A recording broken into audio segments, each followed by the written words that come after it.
Hello everyone, welcome back to the Let's Crack Judiciary exam. Guys, today in this particular video, I am going to discuss a very important topic of Indian Evidence Act, that is burden of proof. Chapter number 7 which deals with the burden of proof. Section 101 to 114A तक पूरा provision है burden of proof का. So in this video, I am going to discuss basic thing about burden of proof and हम लोग कुछ sections को भी touch upon करेंगे. So let's begin. गाइस, जो burden of proof means what, क्या मतलब होता है बर्डन ऑफ प्रूफ का, ठीक है. So burden of proof means an obligation to proof a fact. Obligation होता है पार्टीज के ऊपर फैक्ट को प्रूफ करने का. आप प्रूफ कैसे करते हैं हम किसी बात को, हमको ऑनरेबल कोर्ट के सामने गए, हम कैसे अपनी बात को प्रूफ करेंगे. सो गिविंग एविडेंस, एविडेंस से हम अपनी बात को प्रूफ करते हैं या फिर डिसप्रूफ करते हैं, वेदर सिविल प्रोसीडिंग्स या क्रिमिनल प्रोसीडिंग्स. जो भी एलिगेशंस लग रहे हैं हम उसको कैसे प्रूफ या डिसप्रूफ करेंगे, बाय गिविंग एविडेंस. एविडेंस देकर ही हम अपनी बात को प्रूफ या डिसप्रूफ करते हैं, ठीक है.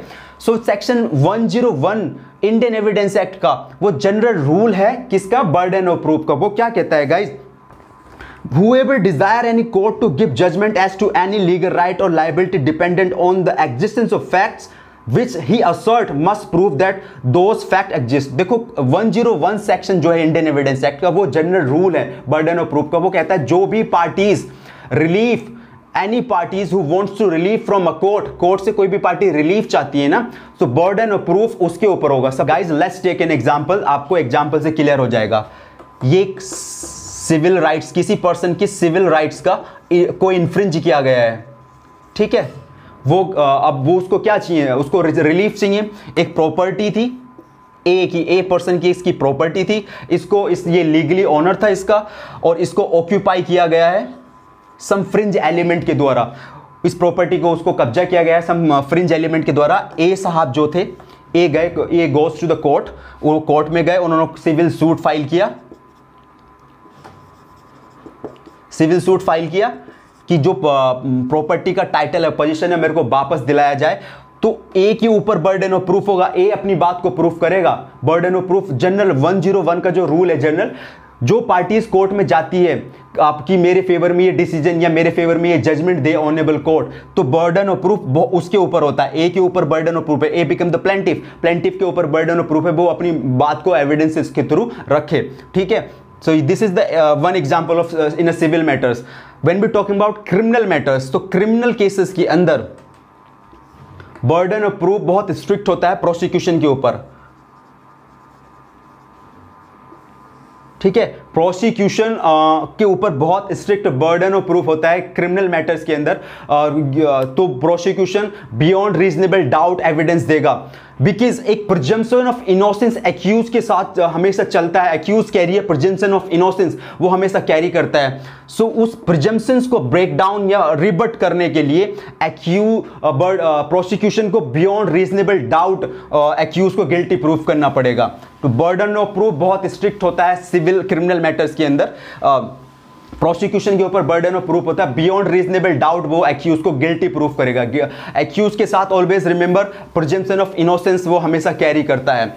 जब तक उसको गिल्टी प्रूफ नहीं कर दिया जाता तब तक वो इनोसेंट है, ठीक है. सो ये हो गया क्रिमिनल मैटर्स के अंदर. जो हम इसका एक एग्जांपल है गाइस 101 का, A desire court to give judgement that B shall be punished for a crime which A says B has committed. A एक नाम का पर्सन है जो चाहता है कि कोर्ट से वो उसके फेवर में जजमेंट दे और बी को पनिश करे, बी को वो पनिशमेंट दे for a crime which A says B has committed. जो क्राइम है जो ए बोल रहा है कि बी ने ये पर्टिकुलर ऑफेंस कमिट किया है, उसके लिए उसको पनिशमेंट दे.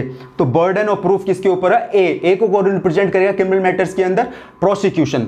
ए नाम का कोई पर्सन है उसको रिप्रेजेंट कर रहा है प्रोसिक्यूशन, ठीक है. तो प्रोसिक्यूशन को बियॉन्ड रीजनेबल डाउट वो प्रूफ करेगा गिल्टी उसको, एक्यूज को.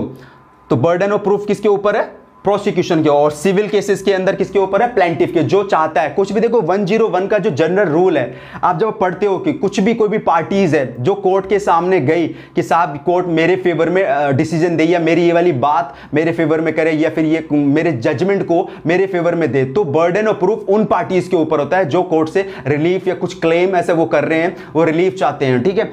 तो ये तो हो गया जनरल रूल 101 सेक्शन का. जनरल रूल कहता है कि बर्डन ऑफ प्रूफ उनके ऊपर होता है जो पार्टीज रिलीफ मांगती है ऑनरेबल कोर्ट से, जो कि ऑनरेबल कोर्ट उनके फेवर में डिसीजन या जजमेंट दे।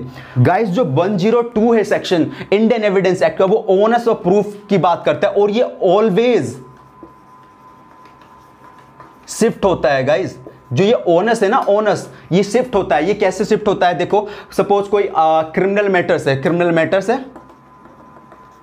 प्रोसिक्यूशन ने एविडेंस दिए और प्रूफ कर दिया कोई मैटर, ठीक है। सो जो एक्यूज्ड है, एक्यूज वो डिफेंस में उसने एविडेंस दे दिए बहुत स्ट्रॉन्ग, उसने डिफेंस ने एक्यूज ने अपने डिफेंस में एविडेंस दे दिए, ठीक है। 101 का जो जनरल रूल है वो क्या कहता है कि जो बर्डन ऑफ प्रूफ होता है वो प्रोसिक्यूशन के ऊपर होगा। प्रोसिक्यूशन उसे बियॉन्ड रीजनेबल, बहुत स्ट्रिक्ट बर्डन ऑफ प्रूफ है, बियॉन्ड रीजनेबल डाउट उसको गिल्टी प्रूफ करेगा। अब देखो यहां पे जब इसने एविडेंस दे दिए डिफेंस में, तो इनका मैटर वीक पड़ गया। जो इनके एविडेंसेस थे वो वीक कर दिए इसने, एक्यूज के जो लॉयर थे उसने जो डिफेंस में इतने स्ट्रॉन्ग एविडेंसेस दिए, तो प्रोसिक्यूशन के एविडेंस वीक पड़ गए। तो ये फिर से एविडेंस देखा, तो ये जो प्रोसेस है ना, ऑनस ऑफ प्रूफ कहलाती है, ऑनस ऑफ प्रूफ। अभी क्या हो गया, प्रोसिक्यूशन के अगेंस्ट एक्यूज ने डिफेंस में अपने एविडेंस दिए और प्रोसिक्यूशन के जो एविडेंसेस थे उनको वीक कर दिया। तो फिर से अब क्या होगा, प्रोसिक्यूशन फिर से एविडेंस देगा। तो ये एक प्रोसेस होती है जिसको बोलते हैं ऑनेस्ट ऑफ प्रूफ, और ये ऑलवेज शिफ्टेबल।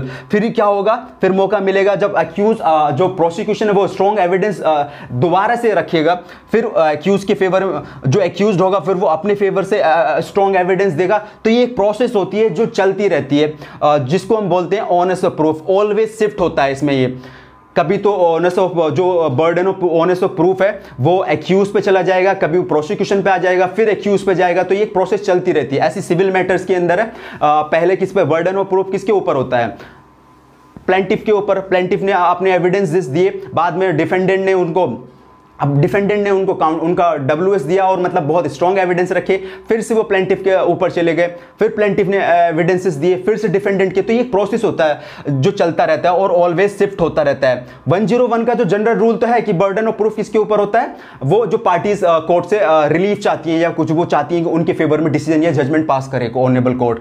लेकिन 102 जो सेक्शन है ये इसका रूल का एक्सेप्शन है और ये ऑलवेज शिफ्ट होता है।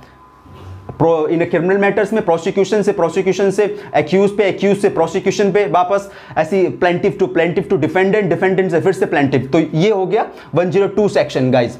सो गाइज एक और सेक्शन है जो हम लोग डिस्कस करते हैं, section 105 of Indian evidence act, ठीक है।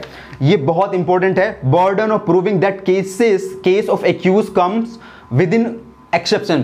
गाइस जो 105 सेक्शन है इंडियन एविडेंस एक्ट का, वो क्या कहता है, अगर कोई एक्यूज पर्सन जो जनरल एक्सेप्शंस हैं और एक्सेप्शंस हैं इंडियन पिनल कोड के अंदर और किसी अदर एक्ट के अंदर, अगर वो चाहता है उन एक्सेप्शंस का बेनिफिट लेना, तो बर्डन ऑफ प्रूफ एक्यूज के ऊपर होगा कि वो अपने एक्ट को उस एक्सेप्शन के अंदर फॉल कराए। बिकॉज यहां पे 105 के अंदर जुडिशरी जो है ऑनरेबल कोर्ट उसके अगेंस्ट प्रिजम्पशन करके बैठी हुई है, उस प्रिजम्पशन को रिबट करे वो, और जो अपना बेनिफिट है वो जनरल एक्सेप्शंस का और एक्सेप्शंस का वो ले सकता है। तो बर्डन ऑफ प्रूफ बहुत यहां पे किसके ऊपर है, एक्यूज के।